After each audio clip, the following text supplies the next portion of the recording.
I think 30 million people have watched this thing.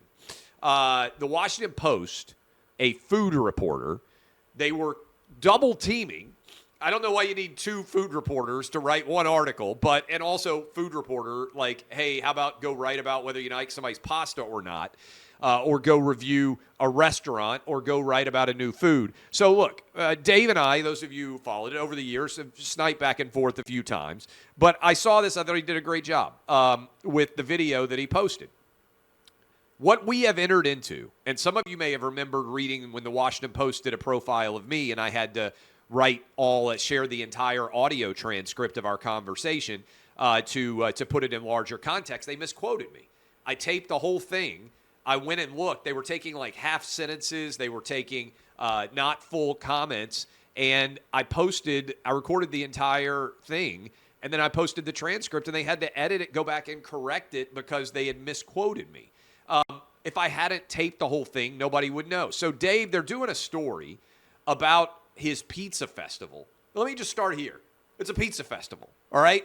Like, if I'm going to go speak at a political rally and it were sponsored by, I don't know, Heineken, if I'm speaking at a political rally and then Heineken's got a big banner behind me, I can see them calling and being like, hey, does Heineken really want to be people are losers, right? If you have ever thought to yourself, I want to write an article asking whether somebody wants to be associated with somebody else, get a flippin' life. I mean, seriously. But if it's a pizza festival, why do you need to write an article alleging that somebody's misogynistic or racist or whatever it is when they're throwing a pizza festival? It's a freaking pizza festival. The Washington Post is covering Dave Portnoy's pizza festival more aggressively than they've covered Joe Biden's criminal behavior with Hunter Biden. They've got two writers on it. They need to double team a story about a pizza festival. The guy throwing a pizza festival has this is crazy. So what he did, though, was let you see how the sausage is made. These people are not actual journalists. An actual journalist would maybe go to the pizza festival and take footage of people at the pizza festival and write and or talk about the pizza festival itself. They would see a news event happening to the extent that you consider a pizza festival to be a news event in the first place, which I really don't. I mean, are most food festivals news stories? But if you're a food reporter, hey, we're going to go to the pizza festival. We're going to review some pizza. We're going to talk to some people there and see what they thought of the pizza festival. All right, I probably would never read that, but if you're a food reporter, that's fine. What they're trying to do is what I have seen happen to anybody who doesn't have left-wing views for the last 25 years. They try to go after the advertisers of anybody who is not left-wing and cut the legs out from underneath them by getting advertisers to abandon association with products for fear of articles that are going to be written. This is a form of blackmail, right? They are trying to intimidate the advertisers from being associated with a guy whose opinions they don't like. I see this all the time, right? It's one reason I founded OutKick, because I was like, hey, I don't want to have to worry about all the time going out and selling advertisements and everything else, or worry about what some boss of mine is going to think about some article that they wrote because somebody doesn't like my opinion. These are left-wing activists masquerading as journalists. And they are trying to use the power of the Washington Post to try and cut the legs out from underneath of Dave Portnoy in a pizza festival. It's not just about the pizza festival. They want every advertiser, I guarantee you, that is associated with Barstool not to be working with Barstool because they don't like some of the content that Barstool puts out or some of the comments that Dave Portnoy makes. That's why you have to put these people on blast. That's why you have to expose them. That's why you have to let so many people out there understand what they are really doing. That's what I wrote about in this book. I said, look, they're in the subscription business. That's what the Washington Post is now. That's what the New York Times is. It used to be they were in the news business. And when you were in the news business, you primarily sold advertising. Now they're in the subscription business. Who subscribes to something?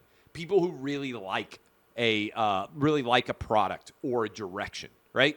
The newspaper, a lot of people don't understand this, but I do think it's important for understanding the news business. The newspaper used to make all of its money primarily off of advertising. Now, you had to pay for a newspaper subscription, but it was primarily to cover the cost of print and to cover the cost of delivery. They don't actually make a huge profit off of, back in the day, delivering the newspaper to your home.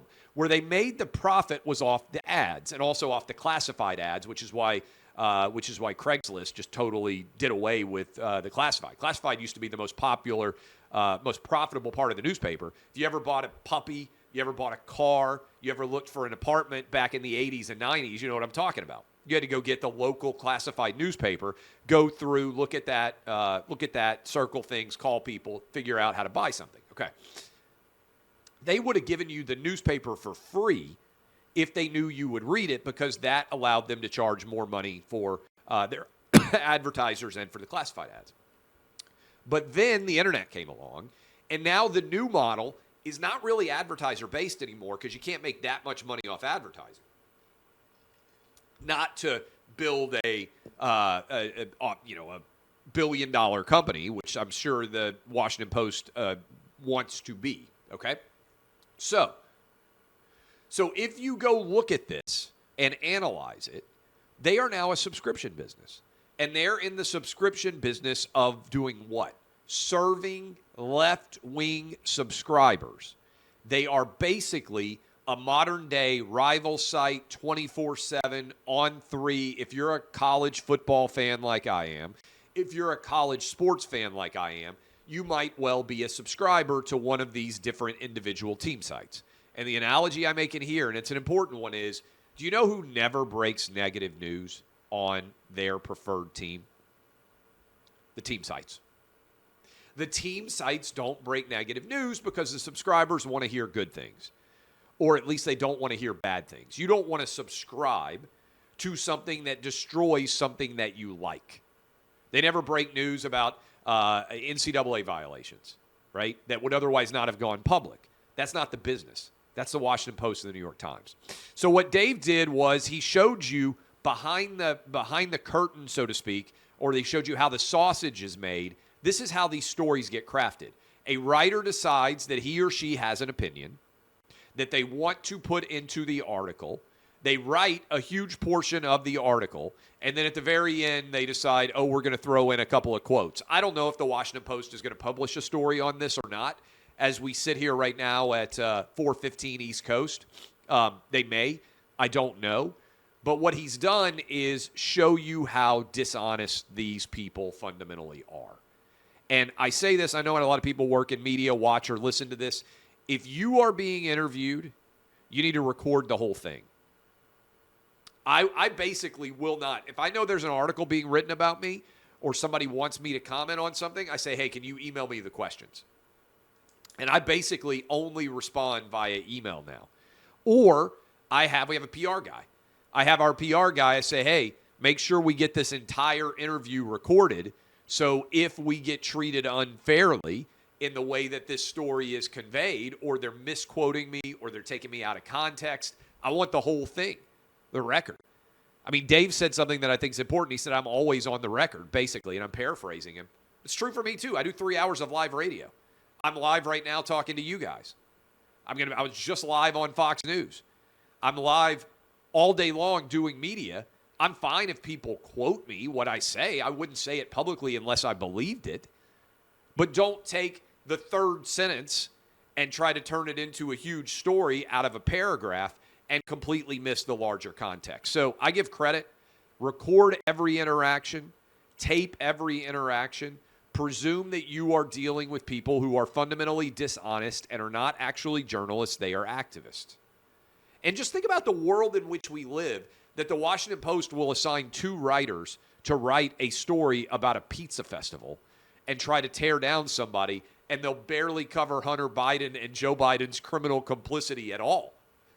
It's just, the paper of Watergate has turned into the paper of, oh my God, can you believe a pizza festival partnership's going on? I can't believe this is the world we live in, but I do think it's an illuminating and an interesting behind the scenes look.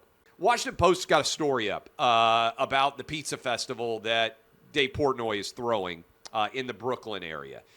And I read the full article. You might have just heard us talking about it live on the radio program, but it's turned into a controversy because the Washington Post, they put two different food reporters on this story, and they're covering a pizza festival like it's Watergate. They're giving more attention to Dave Portnoy's pizza festival than they did to, Hunter Biden's illicit sexual encounters with tons of women on the laptop. And one paragraph in particular jumped out at me, and there's this guy named Joe. I'm not even going to give his last name. I don't want to give him the credit. This guy named Joe. He's a Minnesota-based mathematician who has positioned himself as the conscience of the food and restaurant industries. Now, save some chicks for the rest of us, Joe.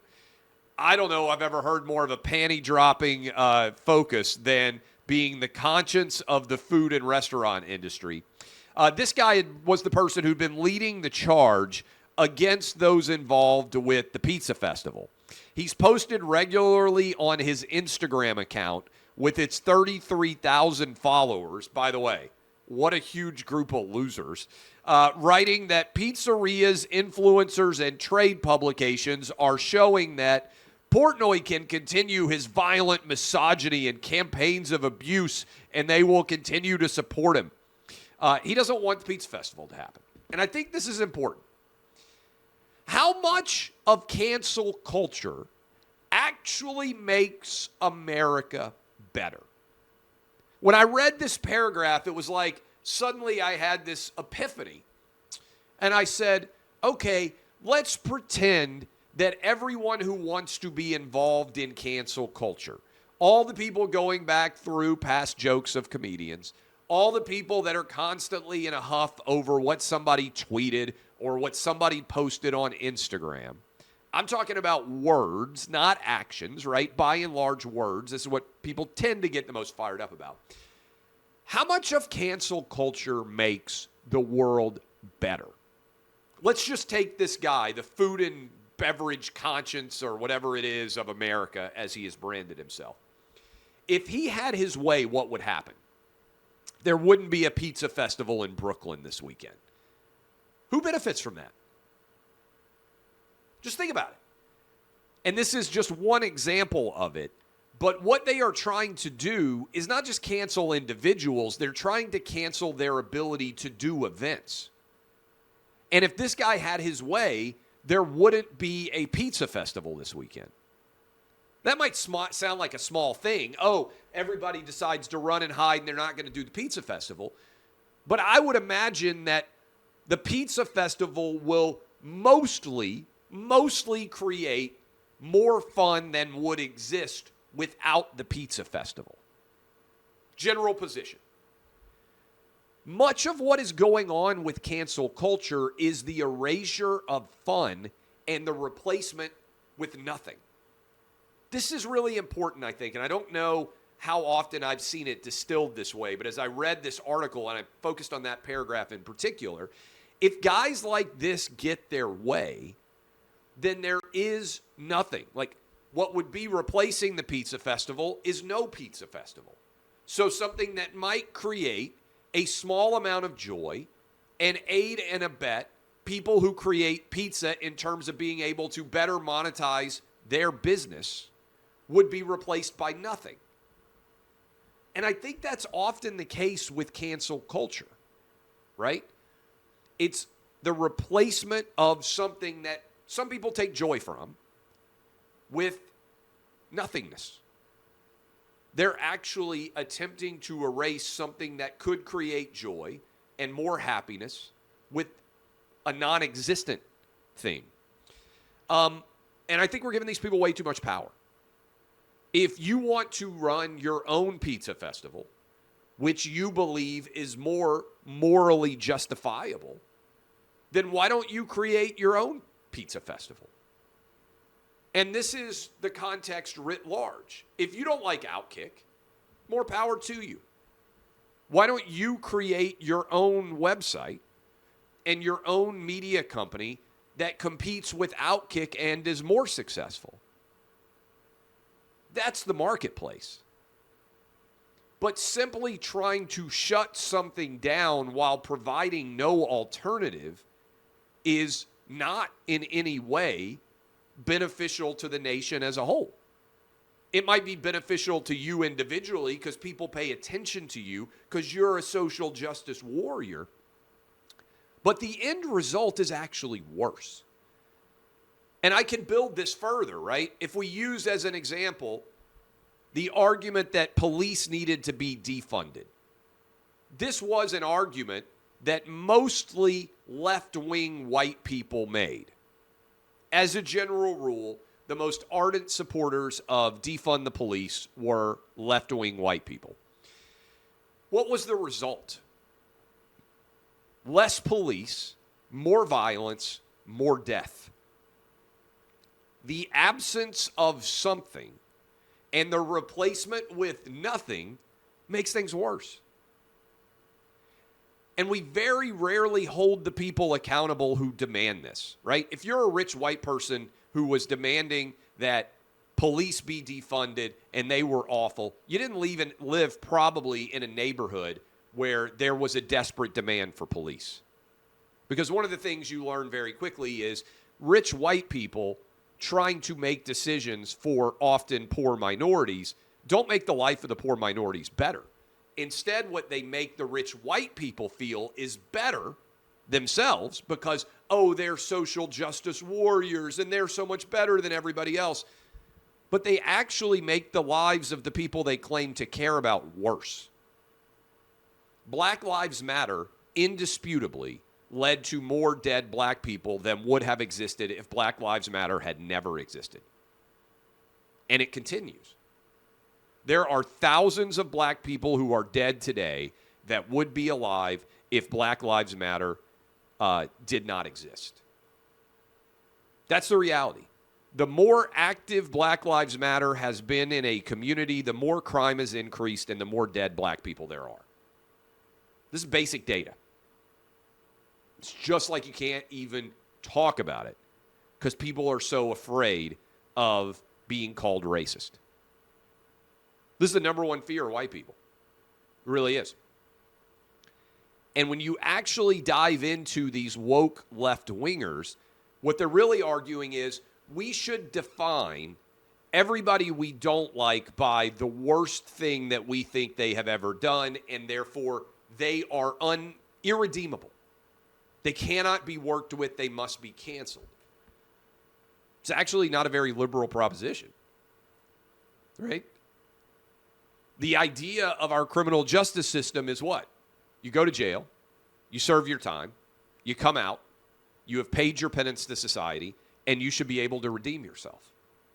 Cancel culture, and I don't wade into the waters of religion very often, but it's the antithesis of what I was raised believing.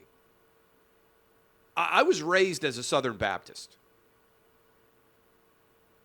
For those of you who don't know, Southern Baptists, typically a pretty conservative culture. But one of the foundational tenets of Southern Baptism is the idea of redemption, the idea of forgiveness. A lot of you, if you're Southern kids like me, were raised in a church that was bathed in the waters of redemptive justice and forgiveness. That no matter what you might do and no matter how awful it might be, there is always available for you the idea of forgiveness and redemption. That doesn't exist in cancel culture because it's a profoundly irreligious perspective, which is founded not on the idea of human aspiration, frailty, and all of us trying to be better versions of ourselves, but on the idea that we must constantly and eternally judge people based solely on the worst act that they might have been involved in the perspective of the social justice warrior. There is no arc of redemption. There is no moral pathway towards righteousness. You are perpetually defined by whatever the worst thing you did, by the sin that is irredeemable, that the woke warrior decides they must constantly put you on the crossover. Cancel culture is actually anti-religious. I don't know how many people have ever made that argument. I don't know how many people have ever made that connection. I don't know how many discussions there have actually been about this. It's pretty much the exact opposite of the religion that I was raised in. Worth thinking about. That's a deeper thought than certainly whether a pizza festival should exist, but just an easy idea for you to think about it in terms of the cancel culture is, how often does what the person wants canceled make America a better, more beautiful, more enjoyable, happier place? Almost never. Cancel culture warriors are almost exclusively awful human beings who are miserable and should be ridiculed, like this guy. I hope the festival goes well, even though, as you guys all know, I'm not a long-term aficionado of Barstool or anything, but they should be able to throw a friggin' pizza festival.